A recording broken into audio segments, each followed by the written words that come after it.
Lima sahabat itu sudah berteman sejak masa kuliah, bahkan beberapa dari mereka sudah saling kenal sejak sekolah menengah. Farhan, Nabila, Rizky, Dara, dan Aditya memiliki ikatan yang erat meskipun sifat mereka sangat berbeda. Farhan, seorang pemuda santai yang suka bercanda, selalu menjadi penengah ketika terjadi perdebatan kecil di antara mereka. Nabila, gadis pintar dan bijaksana, sering dianggap sebagai pemimpin tidak resmi dalam kelompok mereka. Rizky adalah pribadi yang blak-blakan, sementara Dara adalah gadis pemalu yang lebih suka mendengar daripada berbicara. Aditya, yang dikenal sebagai pemacu adrenalin, selalu mencari kesenangan tanpa peduli risiko. Kali ini, setelah berbulan-bulan disibukkan dengan pekerjaan dan kehidupan kota, mereka memutuskan untuk melarikan diri dari hiruk-pikuk dan mengunjungi desa nenek Nabila di kaki pegunungan. Perjalanan mereka ke desa memakan waktu hampir 5 jam dengan mobil. Jalanan mulai berubah dari jalan raya beraspal menjadi jalan sempit yang dikelilingi pepohonan rindang. Pemandangan yang mereka lihat seakan membawa mereka ke masa lalu. Sawah hijau terhampar luas, beberapa petani membajak tanah dengan kerbau, dan anak-anak kecil berlarian tanpa alas kaki di pinggir jalan. Hati mereka terasa ringan. "Ini surga," ujar Farhan sambil menarik napas dalam-dalam dari jendela mobil. Udara desa begitu segar, berbeda jauh dari polusi yang biasa mereka hirup di kota. Namun, entah mengapa, ada perasaan aneh yang merayap di hati Nabila. Setibanya di desa, mereka langsung disambut nenek Nabila, seorang wanita tua yang masih tampak kuat meskipun tubuhnya sudah mulai bungkuk. Nenek itu mengenakan kebaya sederhana dan kain batik yang melilit pinggangnya. "Selamat datang," ujarnya dengan senyuman kecil, meskipun ada kerutan khawatir di wajahnya saat melihat cucunya datang bersama teman-temannya membawa barang-barang mencolok. Nabila membawa speaker besar yang biasa mereka gunakan untuk mendengarkan musik keras, sementara Dara membawa koper besar penuh pakaian modern yang terasa tidak cocok dengan suasana desa. Nenek mempersilakan mereka masuk ke rumah, sebuah bangunan kayu tua yang terawat baik, tetapi aura misteriusnya tidak bisa disangkal. Di dinding, terdapat berbagai foto keluarga tua, beberapa di antaranya sudah mulai pudar. Farhan, yang sejak awal penuh rasa ingin tahu, bertanya tentang salah satu foto yang menampilkan seorang pria berjanggut panjang dengan tatapan tajam. "Itu buyutmu, Nabila," jawab nenek dengan nada rendah. "Beliau adalah penjaga adat desa ini. Semua yang ada di sini harus tetap seperti yang beliau tetapkan." Kata-kata nenek itu membuat suasana menjadi canggung. Rizky mencoba mencairkan suasana dengan bercanda. Berarti kita nggak boleh main TikTok di sini, ya?" Namun, nenek hanya menatapnya dengan mata tajam, seakan peringatan itu tidak boleh dianggap enteng. Setelah mereka beristirahat, nenek mulai berbicara lebih serius tentang adat desa. Ia menyebutkan sebuah bukit yang berada di tepi desa, yang katanya memiliki penjaga. "Kalian boleh menikmati desa ini, tapi jangan pernah mendekati bukit itu.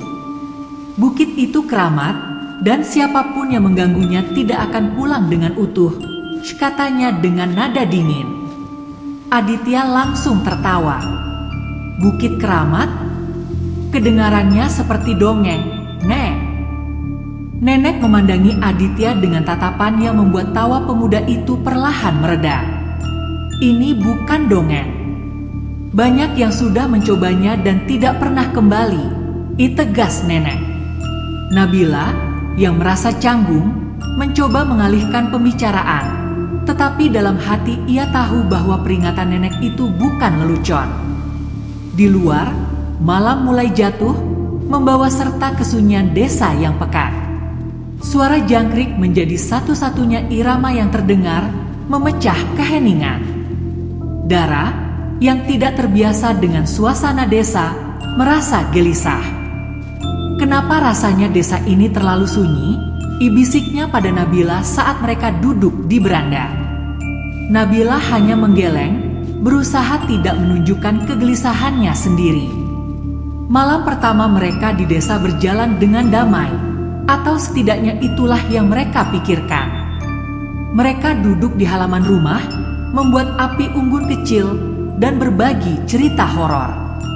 Aditya, dengan gaya bercandanya yang khas, mulai mengarang kisah tentang penjaga bukit yang konon katanya bisa berubah menjadi bayangan gelap yang menculik anak-anak nakal.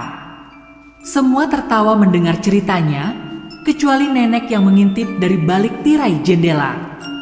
Nenek tidak berkata apa-apa, tetapi dari wajahnya terlihat jelas bahwa ia tidak menyukai lelucon mereka. Saat malam semakin larut, satu persatu dari mereka mulai menguap. Rizky memutuskan untuk tidur lebih dulu, diikuti oleh Dara yang merasa lelah. Nabila dan Farhan masih duduk di depan api unggun, berbicara pelan tentang rencana mereka untuk mengeksplorasi desa besok pagi. Kita harus pergi ke sawah, mungkin bisa main lumpur, kata Farhan sambil tertawa kecil. Nabila hanya mengangguk, tetapi pikirannya terusik oleh peringatan nenek tentang bukit keramat itu. Di dalam rumah, Dara terbangun di tengah malam. Ia merasa seperti mendengar suara langkah kaki di luar jendela kamarnya. Ia mencoba mengintip, tetapi tidak melihat apa-apa. Perasaan aneh mulai merayap ke tubuhnya. Ia kembali berbaring, tetapi tetap tidak bisa tidur. Sementara itu, Rizky bermimpi buruk tentang hutan gelap dengan suara wanita menangis yang terdengar semakin dekat. Keesokan harinya, matahari terbit membawa hawa segar yang membangkitkan semangat mereka. Namun, suasana di rumah masih terasa berat. Nenek terlihat lebih diam dari biasanya, hanya mengamati mereka dengan tatapan yang sulit ditebak. Saat sarapan, Farhan mulai menggoda Aditya tentang bukit keramat yang disebutkan nenek. Katanya kamu pemberani. Kenapa nggak coba ke sana? Aditya tertawa kecil. Siapa takut? Nabila mencoba menghentikan obrolan itu. Sudah, jangan macam-macam. Nenek bilang itu tempat keramat, kita harus menghormati. Tapi Aditya, yang selalu haus petualangan, malah semakin tertantang. Rizky, yang selalu menjadi pendukung Aditya, menambahkan, kita cuma lihat-lihat, gak akan terjadi apa-apa. Dara tampak ragu, tetapi tidak ingin terlihat pengecut di depan teman-temannya. Sore itu, mereka memutuskan untuk pergi ke bukit. Nabila awalnya menolak, tetapi akhirnya ikut karena tidak ingin meninggalkan teman-temannya. Mereka membawa speaker kecil untuk mendengarkan musik selama perjalanan, seakan mencoba mengusir kesan seram tentang bukit itu. Di sepanjang jalan, mereka tertawa dan bercanda, tetapi suasana berubah ketika mereka mulai mendekati area bukit. Pepohonan di sekitarnya terasa lebih gelap meskipun matahari masih bersinar. Langkah mereka melambat, dan tanpa sadar, suara tawa mereka mereda. Bukannya cuma bukit biasa, ujar Aditya, mencoba menyembunyikan rasa canggungnya. Tapi di dalam hati, ia merasakan sesuatu yang sulit dijelaskan, seolah ada mata tak terlihat yang mengawasi setiap gerakan mereka. Perjalanan menuju bukit itu awalnya terlihat biasa saja. Mereka berjalan menyusuri jalan setapak yang dikelilingi sawah hijau dan pepohonan rindang. Matahari sore memancarkan cahaya oranye keemasan, menciptakan bayangan panjang di sekitar mereka. Aditya berjalan di depan, memimpin dengan penuh percaya diri. Rizky mengikuti di belakangnya sambil memutar musik pelan dari speaker kecil yang mereka bawa. Biar gak terlalu sunyi, kata Rizky sambil tersenyum lebar. Namun, semakin mendekati bukit, suasana berubah perlahan. Pepohonan di sekitar mereka menjadi lebih lebat, dedaunannya terlihat lebih gelap dan seperti menghalangi sinar matahari.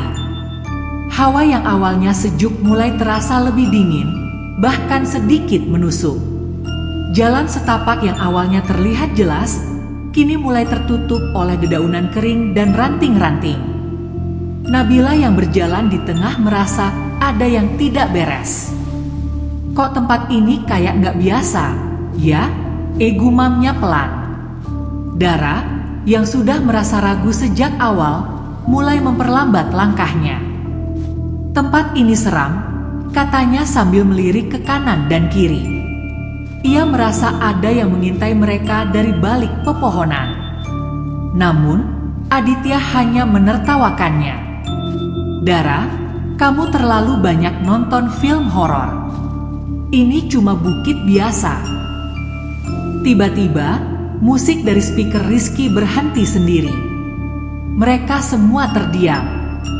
Rizky memeriksa speaker itu, tetapi tidak ada masalah teknis. Aneh, ini baterainya masih penuh, katanya sambil menghidupkan ulang. Tapi kini, tidak ada yang ingin melanjutkan obrolan. Setelah hampir 1 jam berjalan, mereka akhirnya tiba di puncak bukit. Pemandangan di sana seharusnya indah. Langit biru mulai berubah menjadi merah keunguan saat matahari perlahan tenggelam di cakrawala. Namun, suasana bukit itu terasa ganjil. Tidak ada suara burung, jangkrik, atau angin yang berdesir. Yang ada hanyalah keheningan yang terlalu mencekam untuk disebut alami. Di tengah puncak bukit, mereka menemukan sebuah altar tua yang terbuat dari batu besar. Di atasnya terdapat sesajen berupa bunga-bunga layu dan dedaunan kering. Ada tali merah melingkar di sekitar altar itu, seperti tanda peringatan agar tidak mendekat. Nabila merasa tubuhnya mulai dingin. Ini tempat keramat. Kita nggak seharusnya ada di sini, katanya dengan nada cemas. Namun, Aditya tidak mendengarkannya. Ia malah mendekati altar itu dengan langkah santai, seolah tidak terjadi apa-apa. Ini hanya batu biasa. Lihat, nggak ada yang perlu ditakuti, ujarnya sambil memegang salah satu bunga yang ada di altar. Farhan dan Rizky tertawa, mencoba mengikuti keberaniannya, tetapi Nabila dan Dara berdiri jauh, tidak berani mendekat. Ketika Aditya memetik bunga itu, angin dingin tiba-tiba bertiup kencang. Pepohonan bergoyang keras, meskipun sebelumnya tidak ada angin sama sekali. Mereka semua terdiam, merasa ada sesuatu yang salah. Aditya melemparkan bunga itu ke arah Rizky sambil tertawa. Lihat, aku bilang juga ini cuma mitos. Mereka segera meninggalkan bukit setelah matahari tenggelam, tetapi perjalanan pulang terasa lebih panjang dan melelahkan.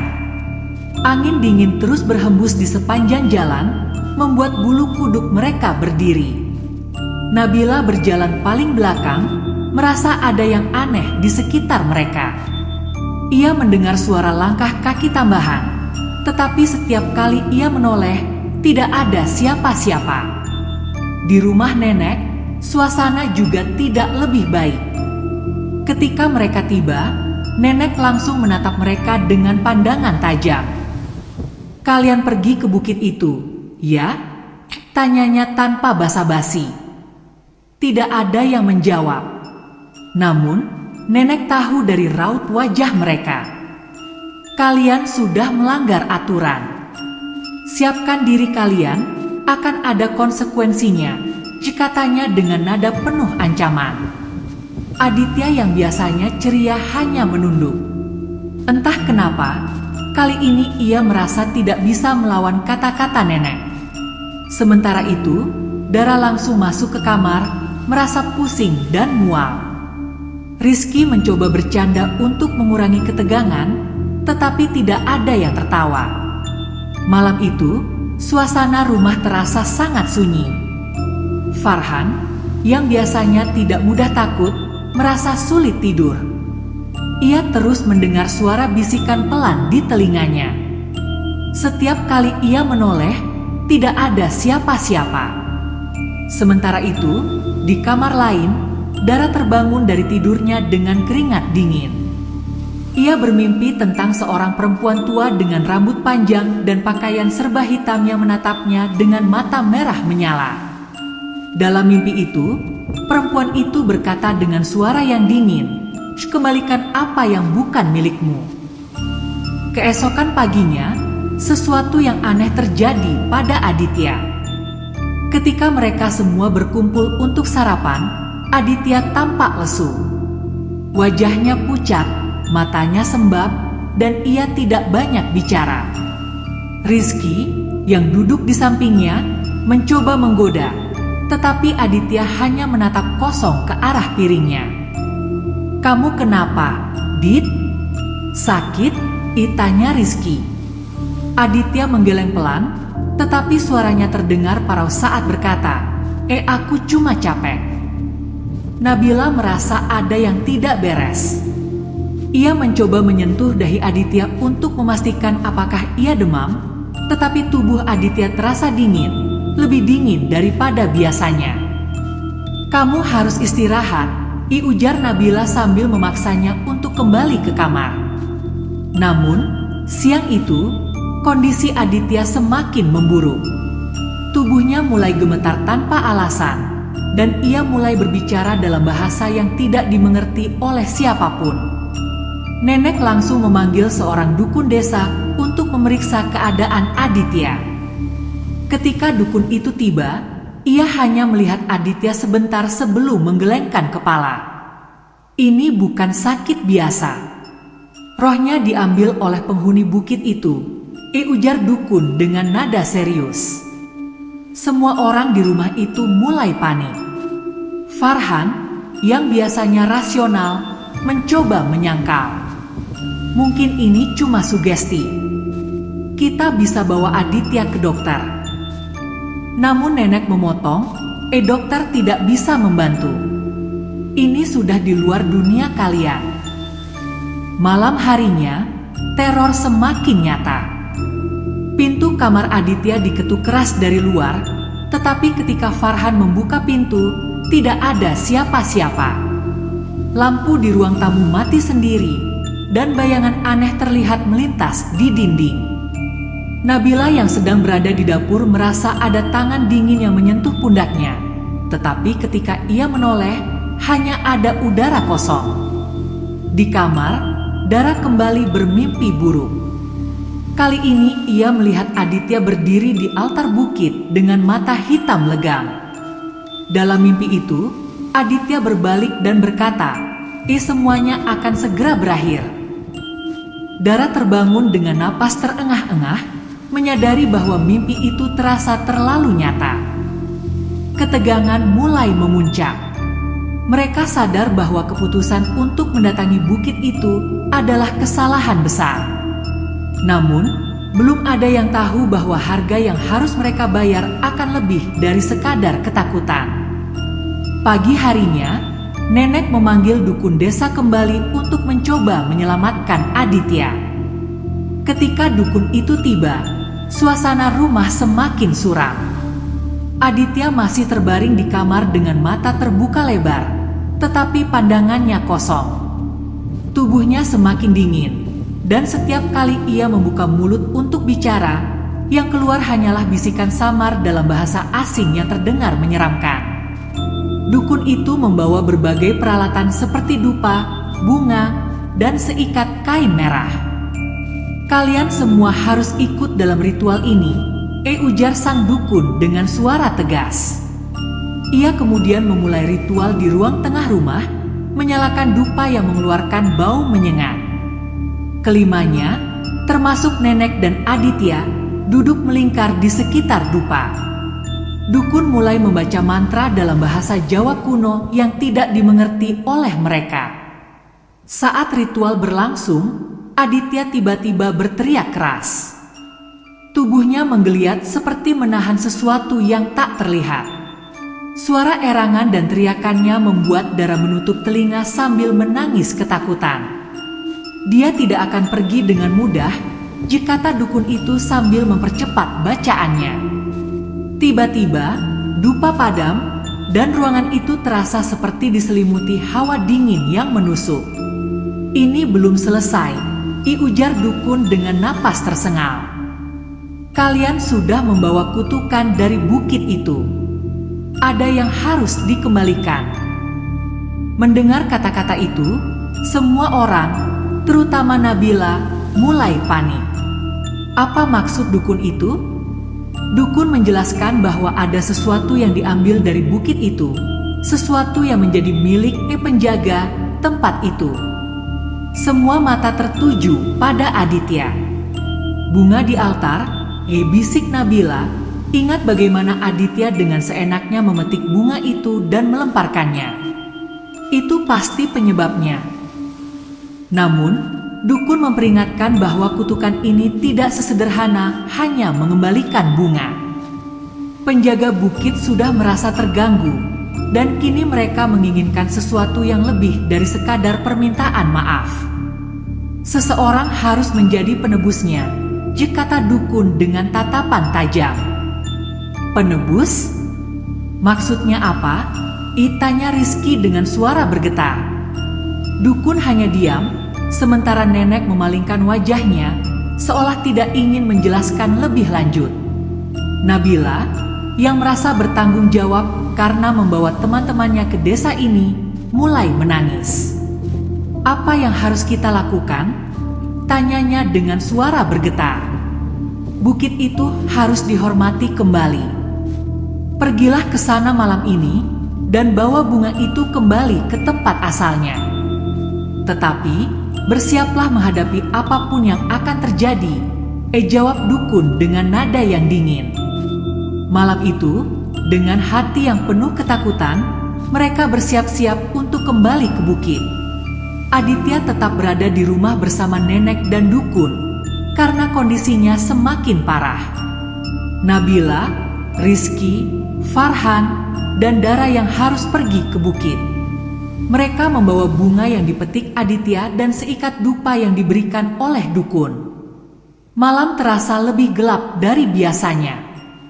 Bulan tertutup awan, dan hanya suara langkah kaki mereka yang terdengar di jalan setapak menuju bukit. Dara memegang tangan Nabila erat-erat, tubuhnya gemetar ketakutan. Rizky mencoba terlihat tegar, tetapi keringat dingin mengalir di pelipisnya. Farhan berjalan paling depan, memegang senter kecil yang terasa tidak cukup untuk menerangi jalan. Ketika mereka mendekati bukit, hawa dingin semakin terasa, seperti ada sesuatu yang menekan mereka dari segala arah. Nabila merasa dadanya sesak, sementara Dara hampir tidak bisa berjalan karena kakinya gemetar. Mereka berhenti sejenak di kaki bukit, mencoba mengatur napas. "Apakah kita benar-benar harus melakukan ini?" tanya Dara dengan suara kecil. "Kita tidak punya pilihan," jawab Farhan sambil melangkah maju. Setelah perjalanan yang terasa seperti selamanya, mereka tiba kembali di puncak bukit. Altar batu itu masih berada di tempatnya, tetapi suasananya terasa berbeda. Kabut tebal menyelimuti bukit, dan udara di sekitar mereka seperti dipenuhi bisikan-bisikan samar. Farhan mendekati altar dengan hati-hati, meletakkan bunga yang mereka bawa di atasnya. "Sudah, kan?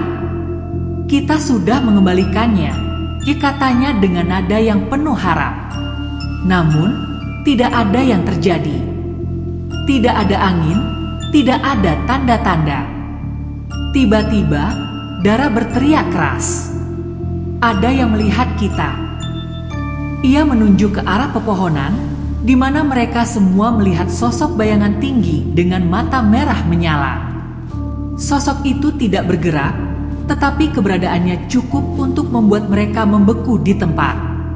Rizky mencoba menarik Dara untuk mundur, tetapi Dara tidak bisa bergerak.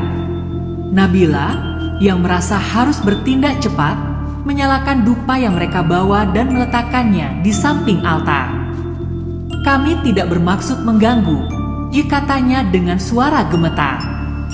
Namun, sosok itu semakin mendekat, langkahnya perlahan tetapi pasti.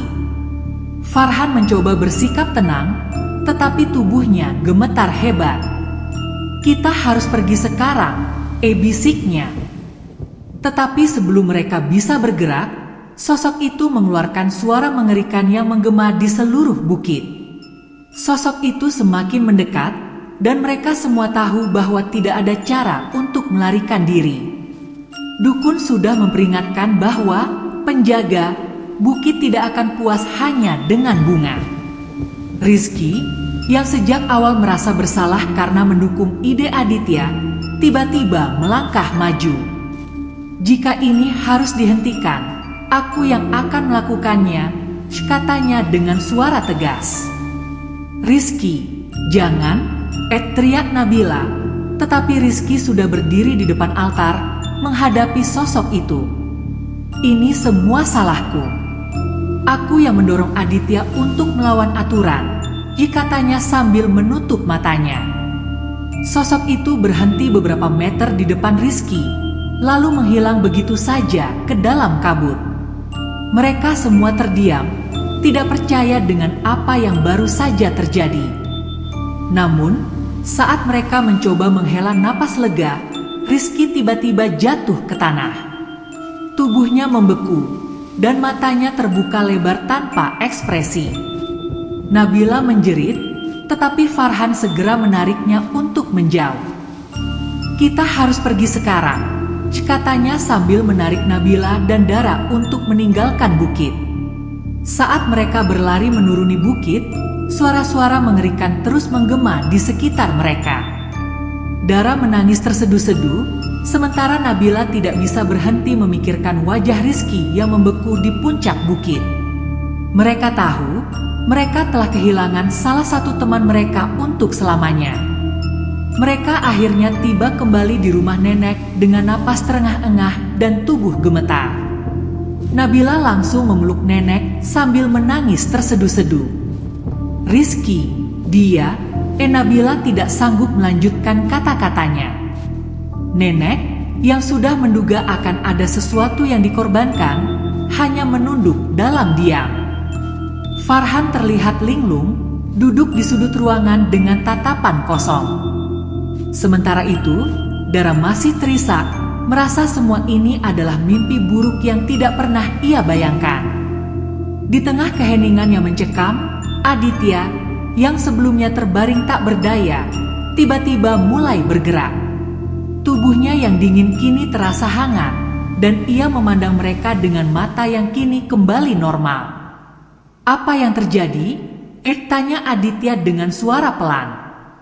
Ia tampak bingung, seolah tidak ingat apapun yang telah terjadi sejak mereka mendaki bukit. Nabila memandang Aditya dengan campuran rasa lega dan kesedihan yang mendalam. Kamu sudah kembali," katanya. Tetapi tidak ada yang sanggup memberitahunya bahwa mereka kehilangan Rizky untuk menyelamatkannya. Nenek memecah keheningan dengan suaranya yang tegas. "Kalian harus segera pulang ke kota. Jangan pernah kembali ke desa ini." Ucapannya terdengar seperti perintah yang tidak bisa dibantah. "Tempat ini bukan untuk kalian. Dan apa yang sudah terjadi tidak akan pernah bisa diperbaiki," lanjut nenek dengan wajah penuh duka. Keesokan paginya, mereka bersiap untuk meninggalkan desa. Nenek membantu mereka mengemas barang-barang dengan cepat.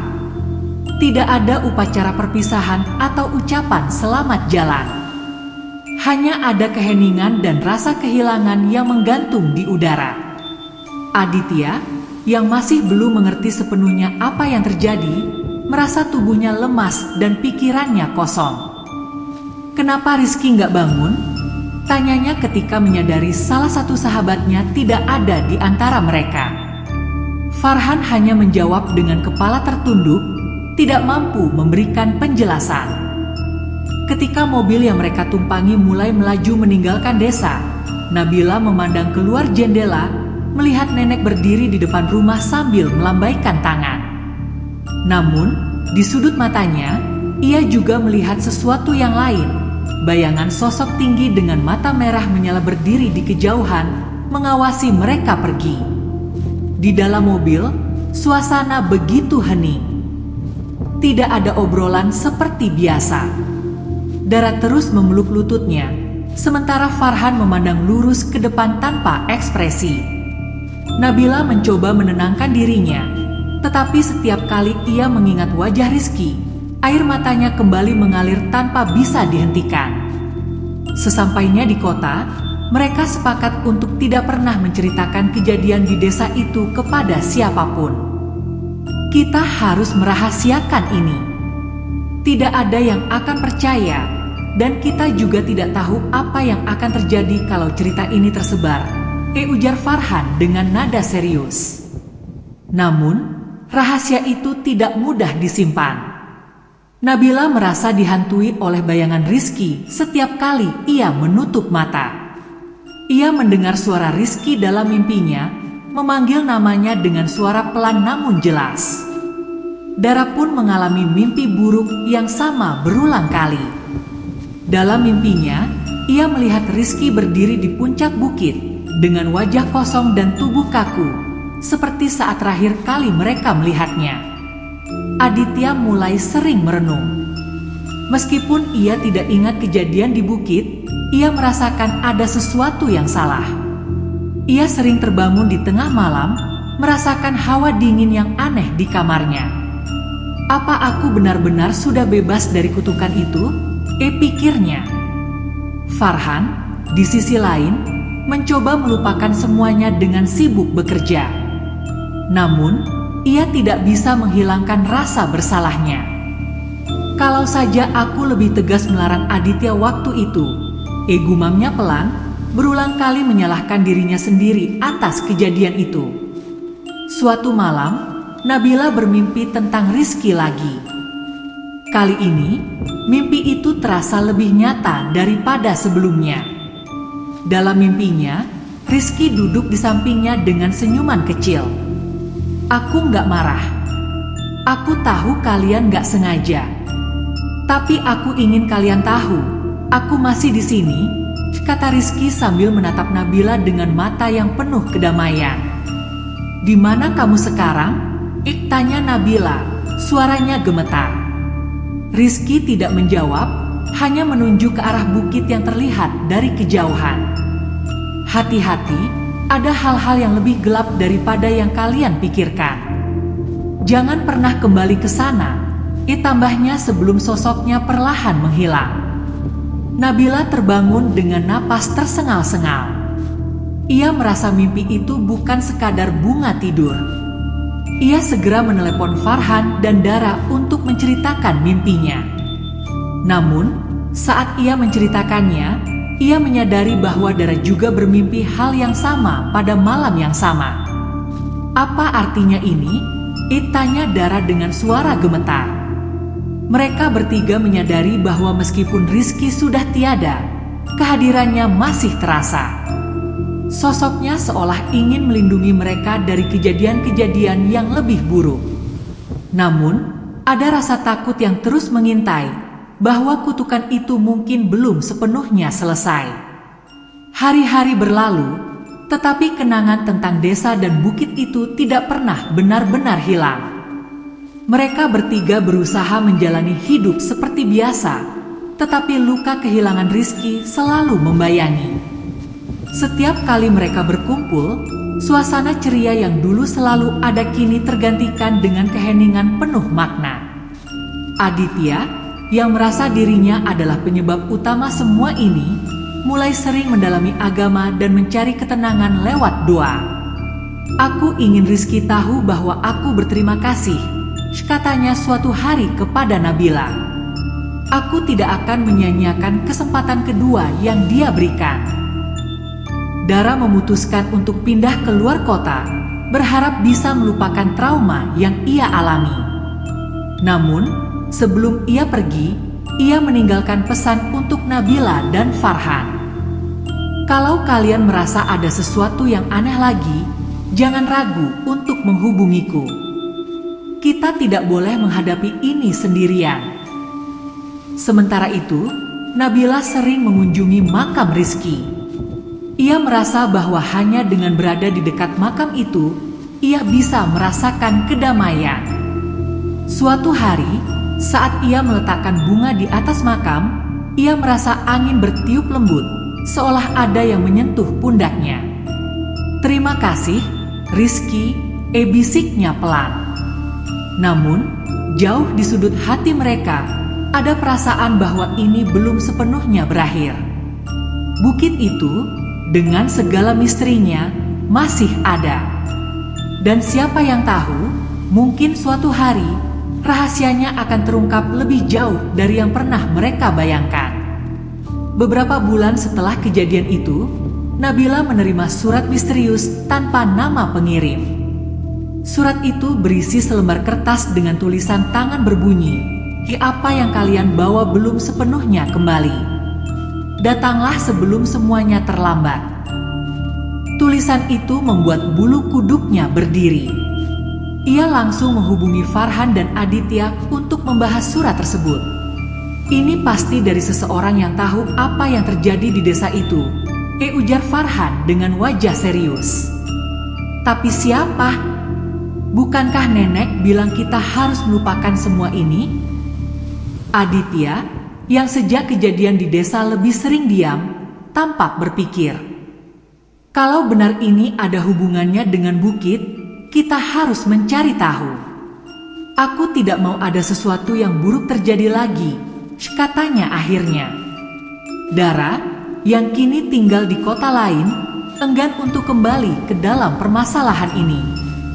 "Aku tidak mau tahu apa-apa lagi soal desa itu," katanya lewat telepon. Namun, Nabila dan Farhan merasa mereka tidak bisa mengabaikan surat itu begitu saja. Kalau ada sesuatu yang belum selesai, kita harus menyelesaikannya. Rizky sudah cukup berkorban. Jangan sampai ada lagi yang menjadi korban, ujar Nabila dengan nada tegas. Akhirnya, mereka bertiga memutuskan untuk kembali ke desa, meski hati mereka penuh keraguan dan ketakutan. Perjalanan kembali ke tempat itu terasa berat, seolah ada sesuatu yang menghalangi mereka untuk kembali. Tetapi mereka tahu, ini mungkin satu-satunya cara untuk menghentikan mimpi buruk yang terus menghantui mereka. Ketika mereka tiba di desa, suasananya terasa lebih sunyi daripada sebelumnya. Banyak rumah yang kosong, dan jalanan terlihat sepi. Mereka langsung menuju rumah nenek, tetapi tidak menemukan siapapun di sana. Rumah itu gelap dan berdebu, seperti sudah lama ditinggalkan. "Kemana nenek?" bisik Nabila, merasa ada sesuatu yang tidak beres. Mereka memutuskan untuk mencari informasi dari tetangga sekitar, tetapi tidak ada yang mau berbicara tentang nenek atau bukit itu. Warga desa hanya menatap mereka dengan ketakutan dan berbisik-bisik di belakang mereka. Satu-satunya petunjuk yang mereka miliki adalah surat itu. Aditya merasa ada seseorang yang sengaja memanggil mereka kembali, tetapi siapa dan apa tujuannya masih menjadi misteri. "Mungkin kita harus pergi langsung ke bukit," usul Farhan dengan ragu.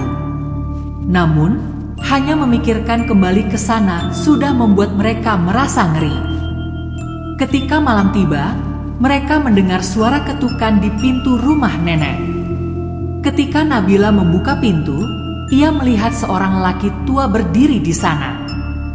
"Kalian harus pergi sekarang juga," katanya dengan nada panik. Bukit itu semakin marah. "Kalau kalian tetap di sini, kalian tidak akan selamat." Lelaki tua itu akhirnya mengungkapkan sesuatu yang mengejutkan. Ia adalah mantan dukun desa yang diasingkan karena mencoba melawan kepercayaan lama. Menurutnya, penjaga bukit bukan hanya sekadar roh biasa, tetapi entitas kuno yang menjaga keseimbangan desa. "Apapun yang kalian lakukan di sana telah memutus keseimbangan itu," katanya. Ia juga menjelaskan bahwa pengorbanan Rizky tidak cukup untuk menenangkan penjaga bukit. Ada sesuatu yang lebih besar yang harus dikembalikan. Bukit itu menyimpan rahasia yang tidak boleh disentuh manusia. Kalian telah membuka pintu yang seharusnya tetap tertutup. Tambahnya, Nabila merasa semakin bersalah. Jadi, apa yang harus kami lakukan? Tanyanya dengan suara lirih. Lelaki tua itu menggeleng pelan. Satu-satunya cara untuk menghentikan ini adalah dengan menutup pintu itu selamanya. Tapi untuk melakukannya, seseorang harus menanggung beban kutukan itu. Farhan langsung memotong. Tidak. Kami tidak akan kehilangan siapapun lagi. Tetapi lelaki tua itu hanya menatap mereka dengan tatapan penuh kepasrahan. Pilihan ada di tangan kalian. Tapi ingat, semakin lama kalian menunda, semakin besar harga yang harus dibayar. Dengan rasa takut yang melumpuhkan, mereka memutuskan untuk pergi ke bukit sekali lagi.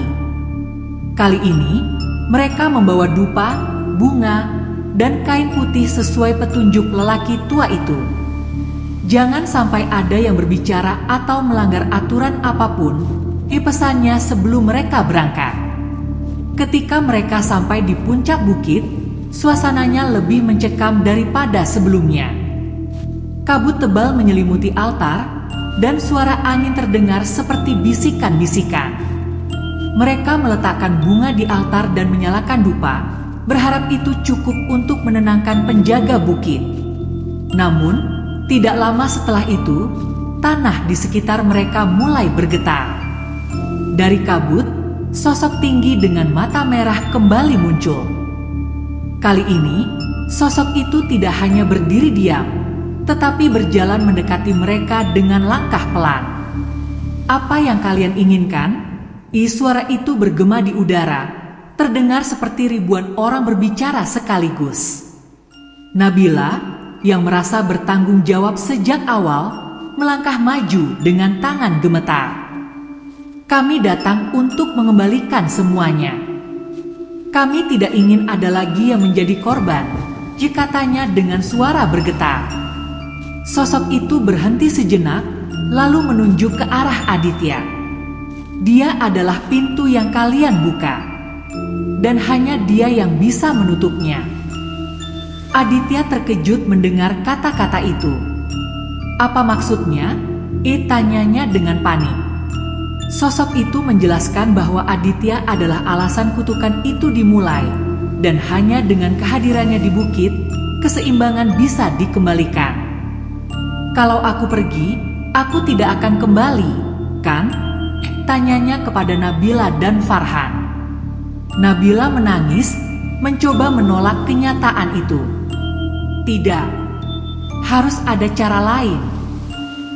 Tetapi Aditya tahu bahwa ini adalah tanggung jawabnya. Dengan tatapan penuh ketenangan, ia memeluk Nabila dan Farhan. Aku minta maaf atas semua ini. Aku berharap kalian bisa hidup dengan damai setelah ini. Aditya melangkah ke altar, mengikuti arahan sosok penjaga bukit. Ketika ia berdiri di depan altar, kabut semakin tebal hingga menyelimuti seluruh bukit. Dalam sekejap, Aditya menghilang bersama sosok itu, meninggalkan Nabila dan Farhan yang berteriak histeris. Saat kabut perlahan menghilang, suasana bukit kembali sunyi. Tidak ada tanda-tanda Aditya atau penjaga bukit. Nabila dan Farhan hanya berdiri di sana, menangis tanpa henti. Mereka tahu bahwa mereka telah kehilangan sahabat mereka untuk selamanya. Ketika mereka kembali ke kota, rasa kehilangan itu terus membayangi mereka. Namun, mereka juga merasa bahwa kutukan itu telah berakhir. Tidak ada lagi mimpi buruk, tidak ada lagi bisikan-bisikan aneh. Tetapi di hati mereka, kenangan tentang Aditya dan Rizky akan selalu menjadi luka yang tidak pernah sepenuhnya sembuh.